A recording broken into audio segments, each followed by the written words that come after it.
How to use Apple Pay. Hello guys, this is Atticus and welcome back to another tutorial video. In today's video, I'll teach you guys how you guys can use Apple Pay. This video is for beginners, but yeah, you can watch it if you don't know how to use Apple Pay. So let's get started. To use your Apple Pay, you'll need to add your credit or debit card to your wallet app. So locate your wallet app on your iPhone. Then open the app up. After you do that, here you can add your different cards, that is your credit or debit cards, and even your different passes. So you can use that, and to use your Apple Pay, you'll need to add your credit or debit card.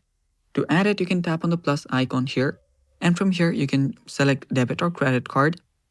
You can choose previous cards if you had previously added a card, and you can also apply for Apple Card.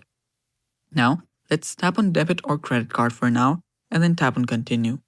So now you can use this. You can hold your card near your iPhone to use it, or you can just enter the details manually. So you can add your card number here, tap on next, and follow the process. After you finally added your cards on your wallet, you can then use it from this wallet section right here. From here, you will be able to list all of your cards like this, and you can use whichever you want to make payments. And yeah, that's basically how you do it. And that's all for today's video. Thanks for watching. Stay tuned for more, and bye-bye.